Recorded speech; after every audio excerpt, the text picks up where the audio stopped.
Diabetic పేషెంట్స్కి తొందరగా sugar పెరగదు బొప్పాయి తిన్న తీపైన. ఎందుకు పెరగదంటే ఇందులో ఉన్న లో గ్లైసిమిక్ ఇండెక్స్ అంట.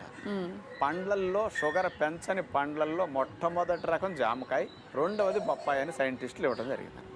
తిన్నప్పటికీ త్వరగా రక్తంలోకి వెళ్ళి రక్తంలో చక్కెర స్థాయిని పెంచే గుణం వీటికి ఉండదు. అందుకని షుగర్ పేషెంట్స్ కూడా బొప్పాయిని బాగా తినొచ్చు, జామకాయతో పాటు ఇది మంచిది. ఇవన్నీ బొప్పాయిని తినటం వల్ల మన శరీరానికి కలిగే రకరకాల లాభాలు. అయితే డాక్టర్ గారు, చాలా మంది ఆడవాళ్ళు పీరియడ్స్లో ఉన్నప్పుడు, అంటే ఋతుస్రావం జరుగుతున్నప్పుడు బొప్పాయి తినకూడదు, బ్లీడింగ్ ఎక్కువ అవుతూ ఉంటుంది, నొప్పులు వస్తాయని చెప్తూ ఉంటారు. ఇది ఎంతవరకు నిజమండి? సైంటిఫిక్గా కరెక్టే. పచ్చి బొప్పాయి గనక తింటే ఎబార్షన్స్ అయిపోతాయి.